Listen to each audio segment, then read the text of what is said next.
On my 30th birthday, my mother lifted her glass and said, "Let's toast to my daughter. The best decision the IRS ever helped us make." Laughter rolled across the table before anyone understood what she meant. I felt my stomach drop as she smiled wider, microphone in hand, her voice echoing against the chandeliers. "Yes, you all heard right," she said. "We adopted Olivia for the tax deduction. Best investment we ever made." I stared at her, trying to decide if she was joking. But she wasn't. Her tone was smooth, rehearsed, her eyes glittering like she'd waited years to say it. Beside her, my sister Jenna filmed on her phone, trying not to laugh. My father adjusted his tie and studied his plate. Silent as always. I managed a quiet, "Why are you doing this?" But Patricia only tilted her head and said, "Oh, sweetheart, honesty is liberating. Don't you think?" The guests exchanged glances. The kind that say, "I wish I hadn't come." Helen, my aunt, rose from the far end of the table. "Patricia, that's enough," she said sharply. But my mother didn't stop. "Enough, please. Helen, it's time everyone knows how generous we've been.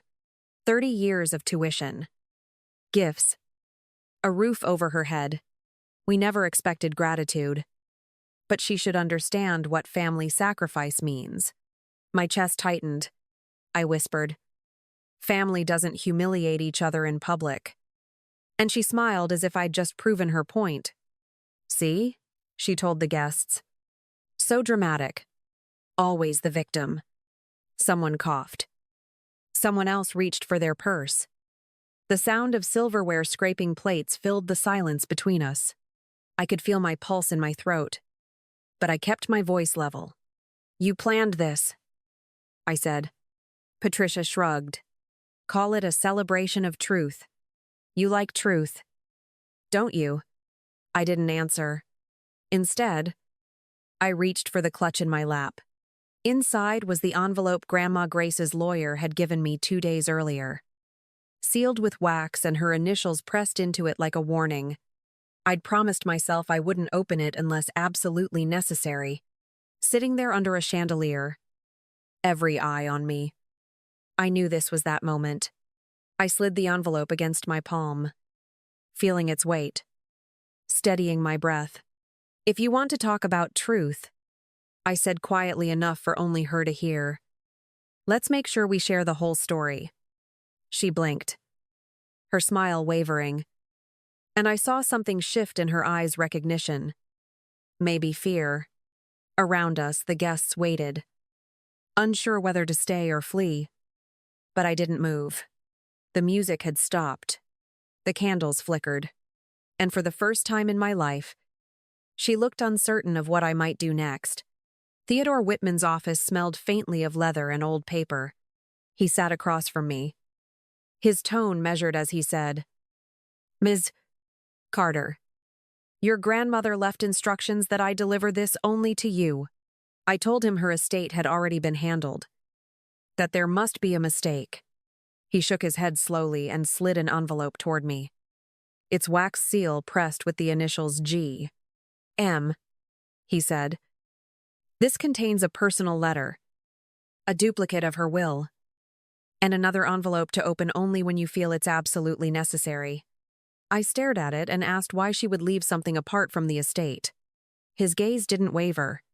"Because this concerns only you, Mrs. Moore wanted you to have time to prepare before the will becomes public. Do honorees." My voice caught. "Prepare for what?" He leaned forward, lowering his voice. "For what your family might do when they find out." I said that sounded like a threat. And he replied, "No, Ms. Carter. It's a prediction." I took the envelope, my fingers cold against the paper.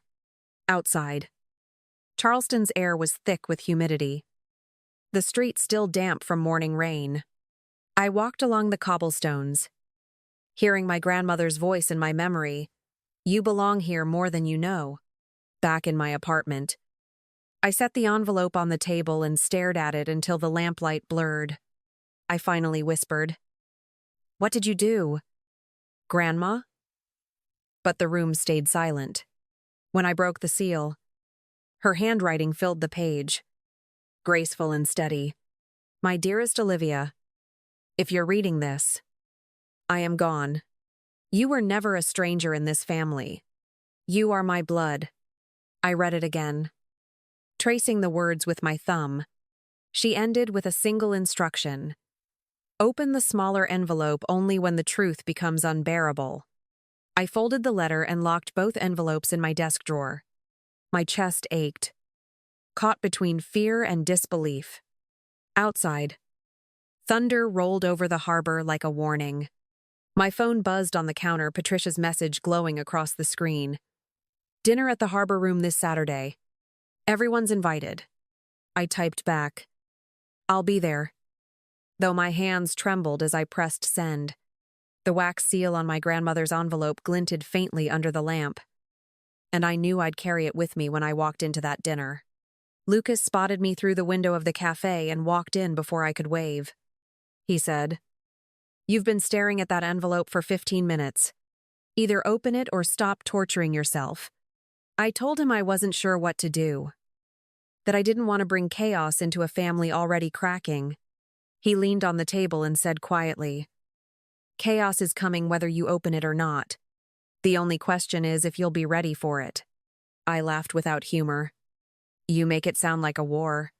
He stirred his coffee and replied, "When people see inheritance, it's always a war." "Oh." I said I hadn't told anyone yet. "Not even Helen."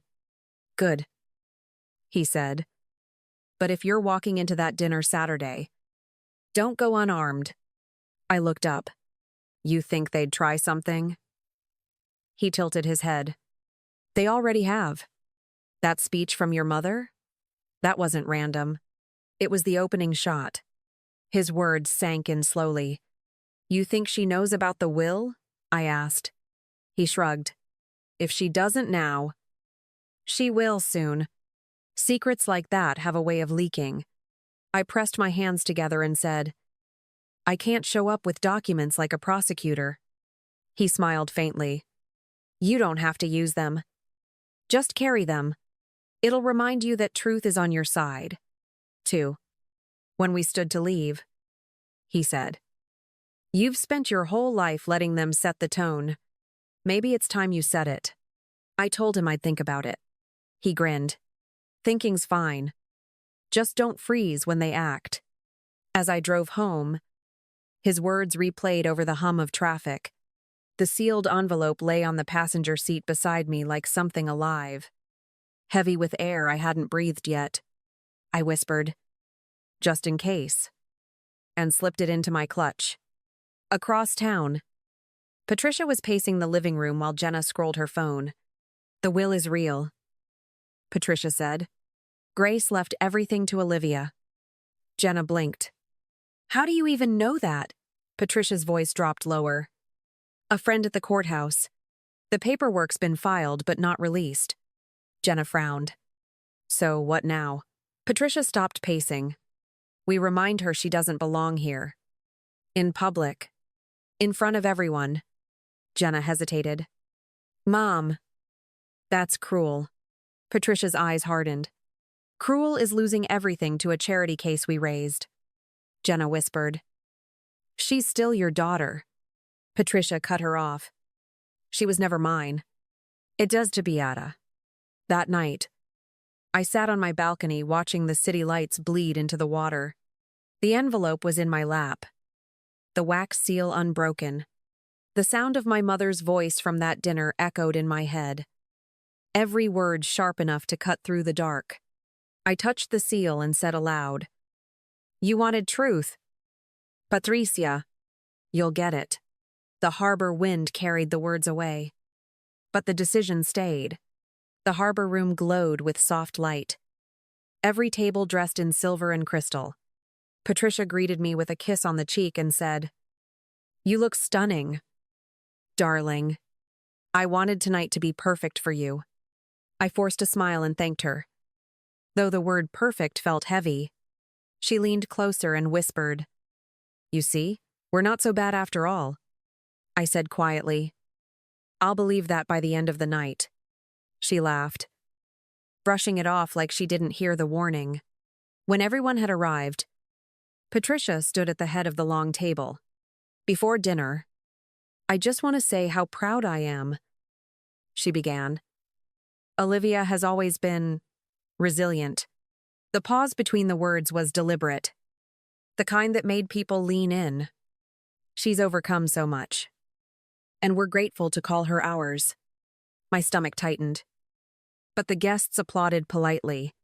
I raised my glass and said, "Thank you. Mother, that means more than you think." She smiled with something unreadable behind her eyes and replied, "Oh, I'm sure it does." Dinner passed in polite laughter, the kind that covers unease. My father commented on the wine. Jenna recorded the desserts for her followers. And Helen tried to catch my eye with a look that said, "Stay calm." I wanted to believe this was just a dinner. That maybe Lucas was wrong. That maybe my mother wanted peace. When the plates were cleared, Patricia tapped her glass with her fork and said, "Now, before we bring out the cake, there's something I've wanted to share for a long time." Her tone had shifted, sweet but sharp. 30 years ago, she said, Richard and I made a decision that changed our lives. We adopted a little girl. And tonight I want to celebrate how far she's come. The room murmured. And she added, "Of course, it wasn't an easy choice. We didn't know if it was right. But there were benefits." Someone laughed uncertainly, and Patricia smiled wider. The tax break helped. Of course, we thought. Why not help a child and help ourselves? My throat went dry. Helen whispered, "Patricia, don't." Patricia ignored her. "So let's raise a glass," she said brightly. "To honesty. To the truth about family. Tem." I sat frozen, every muscle burning to move but none obeying. The sound of glasses clinking felt distant, hollow. My father stared at his hands.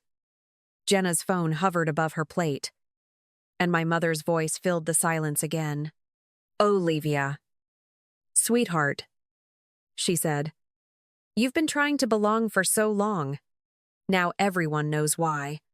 The laughter that followed wasn't cruel at first, just confused, until someone muttered, "Oh my God," and it spread like wildfire.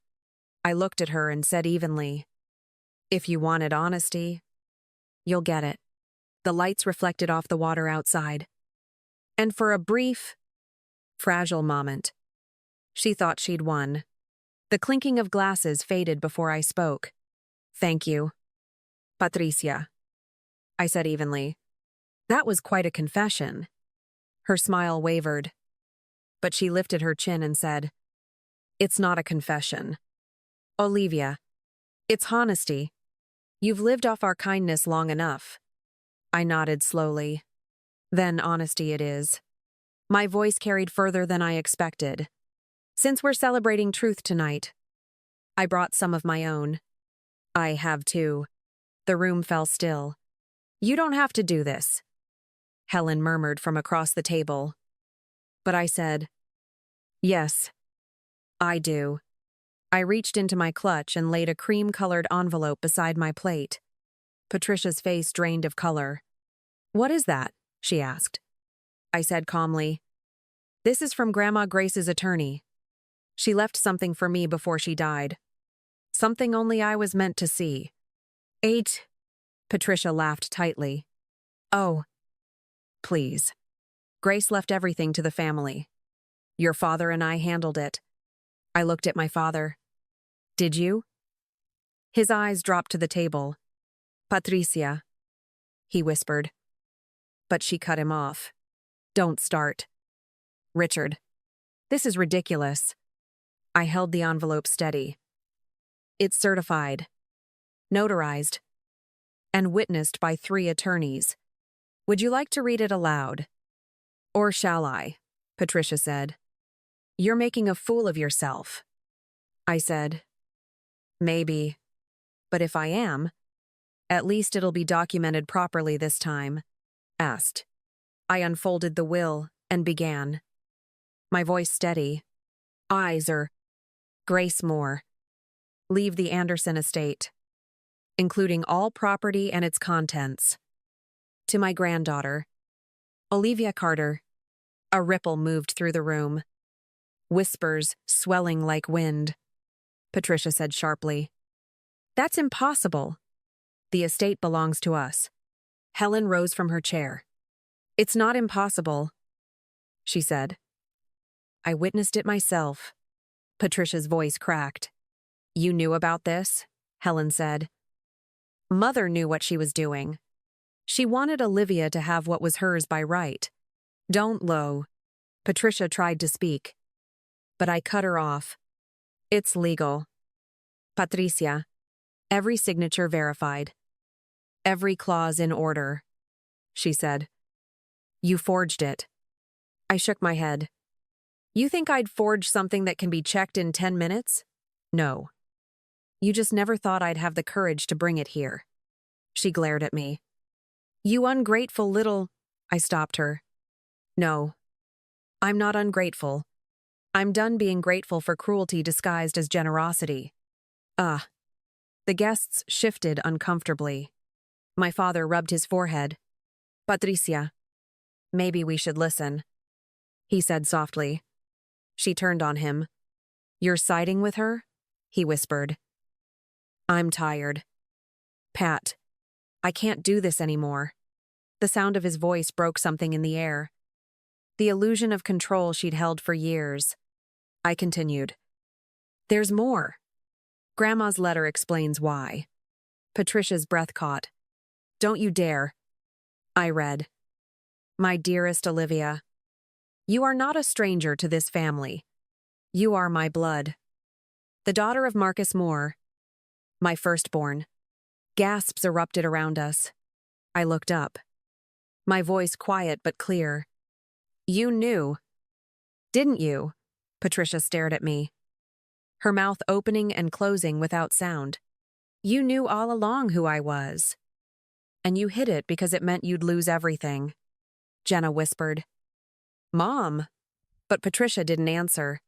Helen said softly. Marcus was Grace's eldest. He died when Olivia was 2. Grace begged Richard to raise her so she'd stay part of the family. Patricia stepped back. That's a lie. Helen replied. No. Patricia. That's the truth you buried. Actually, Juan. Patricia's face twisted. None of this changes anything. Marcus wasn't even an Anderson. I nodded slowly. Exactly. The property came from Grandma Grace's side. Not Harold's. Which means I am the only living heir. Someone whispered. Oh my God. As I lifted a second envelope. This, I said, is the proof. Patricia whispered. Stop. I broke the seal and drew out a folded sheet. A DNA test. I said. Dated 28 years ago. It confirms I am Marcus's daughter. And Marcus, I looked up. Marcus was not Harold Anderson's biological child. Ever. The room erupted again. Overlapping voices. Disbelief and awe. That means, Helen said quietly, the Anderson bloodline has no claim to Grace's estate. I nodded. Which also means Patricia has no claim either. You married into a name, not a legacy. Patricia whispered. You can't do this to me. I said. I'm not doing anything. Grandma Grace did. She took a step toward me. You're destroying this family. I met her eyes. You did that yourself. I'm just putting the truth where everyone can see it. Tam. My father's voice trembled. Olivia. I should have told you years ago. Marcus was my brother. You're my niece, I said quietly. Then you watched your niece be treated like a burden for 30 years. His eyes filled with tears. I know, Patricia shouted. Enough, I said. Yes, enough. You called me a tax deduction. You made me your joke. Tonight, you're the one exposed. She tried to speak, but her voice broke into silence. The sound of murmurs filled the room. Glasses half raised. The glitter of the chandelier trembling against the ceiling. Patricia looked around and found no one meeting her eyes. She whispered, "You think this will last? You think they'll side with you?" I said. "They don't have to. The court already will. For the first time." She stepped back, her certainty gone. I folded the documents carefully and returned them to the envelope. "You wanted to talk about truth," I said, my tone low but steady. Now you've heard it. The silence that followed was complete. The kind that ends one life and begins another. 2 weeks later, the estate was quiet, except for the hum of cicadas beyond the gates. I walked through the halls that once belonged to my grandmother, the air still carrying her scent of lavender and paper. Helen arrived with coffee and said softly, "It feels different now." I nodded. "It finally feels like it belongs to someone who loved her." She smiled faintly. "It always did." We sat in the sunroom surrounded by boxes labeled for donation. "What will you do with it all?" she asked. I told her I'd already decided. Part of it becomes a scholarship for art students from foster care. I said, "Grandma would have liked that." Helen touched my hand. "Your father's been trying to reach you." I said, "I know." She looked at me carefully. "Will you see him?" I hesitated. "Yes. Just not today." When Richard arrived the following week, he stood at the doorway as if asking permission. "You don't need an invitation," I said. He replied quietly, "After everything, I think I do." We walked through the garden where I'd once trailed behind my grandmother. The sound of her laughter still somewhere in the soil. He said, "I should have stopped Patricia. I saw what she did. And I let it happen." I answered, "You let silence do the talking for you." He nodded, his voice breaking. "I was a coward. I thought keeping peace was protecting you." I said, "Peace built on shame isn't peace." He looked at me. "Can we start over?" I said. "We can start with honesty." I do.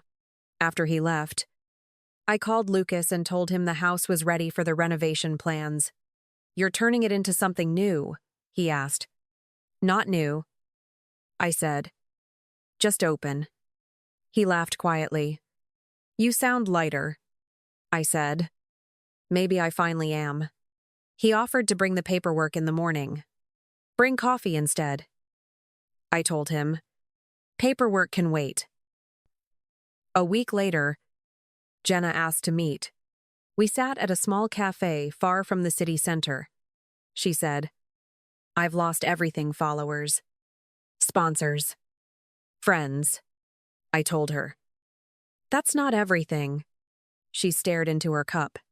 "I know Mom was wrong, but I was part of it too." I said, "You were her echo, not her accomplice." She looked up. Her eyes read. "Can we fix it?" I said. "That depends on whether you want to or just want the guilt to go away." She nodded slowly. "I want to." I didn't promise forgiveness, but I didn't walk away either. When the renovations finished, Helen helped me hang a portrait of Marcus in the foyer. Beneath it, I placed my grandmother's letter inside a frame. The wax seal still intact. Helen said, "She'd be proud." I replied, "She gave me the truth. That's all I ever needed." The afternoon light filled the room. Soft and warm against the floor, I whispered to the empty space, "It's done." Donder.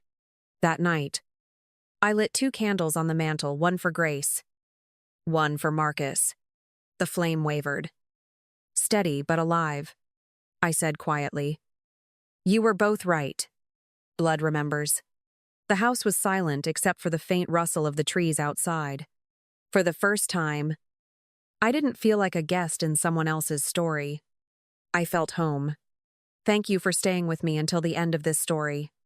If you've ever had to rebuild your peace after someone tried to take it away, I hope you found a piece of calm here.